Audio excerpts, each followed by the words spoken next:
इस जमात को आपने अपनी दुआओं से, आंसुओं से, अपनी कुर्बानियों से आपने इसको मुकाम दिलाया। विधानसभा पार्लियामेंट का बदला अब वोट से लिया जाएगा। पार्लियामेंट और असेंबली का बदला गद्दारों से, वोट से लिया जाएगा। जवाब दिया जाएगा वोट से इंशाअल्लाह ताला। औरंगाबाद में बीएमसी चुनाव 2026 के मद्देनजर राजनीतिक तापमान चरम पर पहुंच गया है। इसी कड़ी में एआईएमआईएम के राष्ट्रीय अध्यक्ष बैरिस्टर असदुद्दीन ओवैसी ने शहर की एक विशाल चुनाव रैली को संबोधित करते हुए विपक्षी दलों कांग्रेस, बीजेपी और आरएसएस पर जोरदार हमला बोला। मंच से ओवैसी के तेवर हमेशा की तरह बेबाक और आक्रामक नजर आया। उन्होंने जनता से अपील की कि आगामी महानगर पालिका चुनाव में पतंग चुनाव चिन्ह पर वोट डालकर एआईएमआईएम के सभी उम्मीदवारों को विजयी बनाए। ओवैसी ने जनसभा को संबोधित करते हुए कहा कि ये चुनाव सिर्फ पार्षद चुनने का नहीं, बल्कि औरंगाबाद को भ्रष्टाचार, नकारात्मक राजनीति और जातिगत भेदभाव से मुक्त कराने का मौका है। उन्होंने सीधे तौर पर कहा, जो दल धर्म, जाति और डर की राजनीति करते हैं, जैसे कांग्रेस, बीजेपी और आरएसएस, उनसे हिसाब लेने का वक्त आ गया है। दशकों से ये दल सिर्फ वादे करते हैं, काम नहीं। जनता अब जाग चुकी है। आज की आवाम तुम्हारी शरारत का जवाब देने की काबिलियत भी रखती है और वक्त और मौजू उनको मालूम कब जवाब देना। तुम शरारत करोगे तो याद रखो, तुम तो मुट्ठी भर हो। ये नौजवान बच्चे औरंगाबाद के बहुत शरीर है, याद रखो। तुम्हारी शरारत को उन पी लेके तुमको भरतनाट्यम कराएंगे तुम्हारे घर के सामने। तो आप अपनी जगह पर आराम से रहो। हमको बीजेपी को, शिंदे को, अजीत पवार को और जो हमारे मध्य मुकाबिल आ रहा उसको हराना है, चाहे कांग्रेस हो, शरद पवार की पार्टी हो, चाहे वंचित बहुजन आघाड़ी हो, सबको हराना है इंशाअल्लाह ताला और बचाना है। ये हमारा किला है, ये हमारा किला है, शहर हमारा है और इस शहर पर इंशाअल्लाह ताला हमारी पार्टी के अराकीन का बल्दिया का कब्जा रहेगा। अगर मैं उन जालिमों को पैगाम दे रहा हूं, 2029 आएगा, यहां से हमारे 2 आमदार या 3 आमदार भी रहेंगे, हमारा खासदार भी दोबारा मुंतखब होगा इंशाअल्लाह ताला।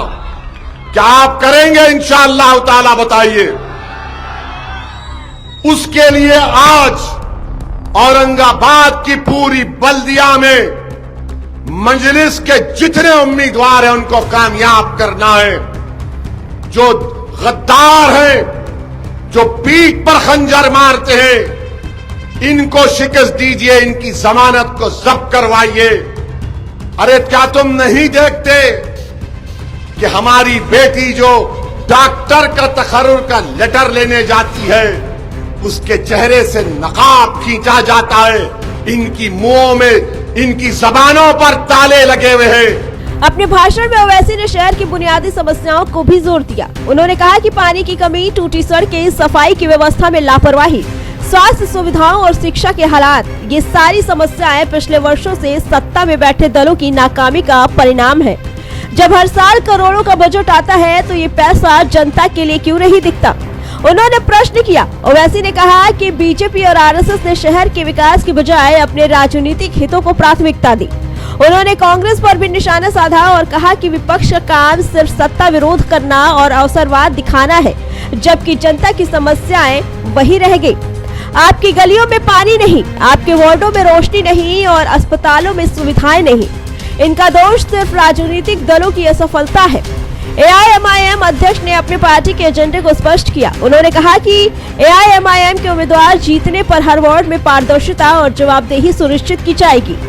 भ्रष्टाचार और भाई भतीजावाद पर अंकुश लगाया जाएगा। हम डर की राजनीति नहीं करते, हम जनता के हक की राजनीति करते हैं। हमारे पार्षद चुनकर आए तो विकास हर वार्ड में दिखाई देगा और सिर्फ फाइलों में ही नहीं। एक ही अपील करके जा रहा हूं, जमात भी आपकी है, शहर भी आपका है। इस जमात को आपने अपनी दुआओं से, आंसुओं से, अपनी कुर्बानियों से आपने इसको मुकाम दिलाया। विधानसभा पार्लियामेंट का बदला अब वोट से लिया जाएगा। पार्लियामेंट और असेंबली का बदला गद्दारों से वोट से लिया जाएगा, जवाब दिया जाएगा वोट से इंशाअल्लाह ताला। तो 15 तारीख के दिन आप तमाम अपने वोट का इस्तेमाल करिए और मेरे साथ नारा लगाइए, नारे तकबीर। भ्रष्टाचार और सत्ता की राजनीति पर ओवैसी ने जोरदार हमला किया। उन्होंने कहा कि ठेकेदारी और कमीशन खोरी ने नगर निगम को खोखला कर दिया है। सड़कों पर गड्ढे हैं, नालियों में गंदगी जमा है और पीने के पानी की व्यवस्था ना के बराबर है। ये सब बीजेपी और आरएसएस कांग्रेस की नाकामी है।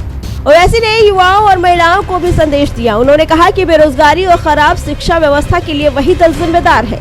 युवाओं से अपील की कि वे सोशल मीडिया पर न रहकर मैदान में उतरें और पतंग पर वोट देकर अपने हक के लिए कदम उठाएं।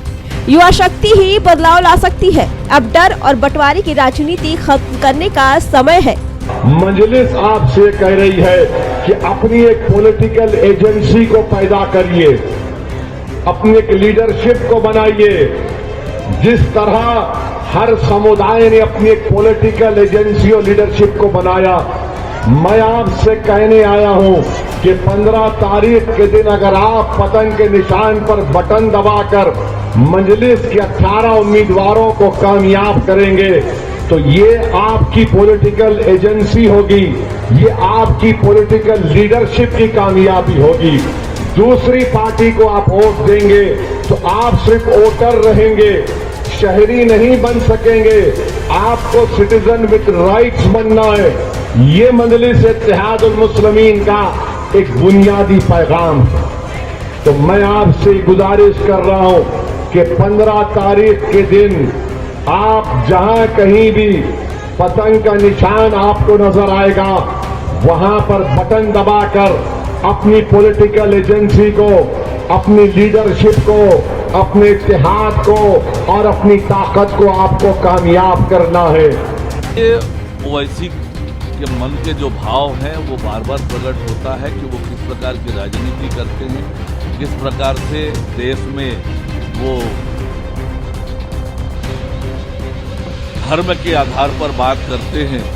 वास्तविकता ये है कि अब ओवैसी जी के पास और कोई रास्ता नहीं बचा है इस प्रकार से भावनात्मक और सांप्रदायिक राजनीति करने के अलावे।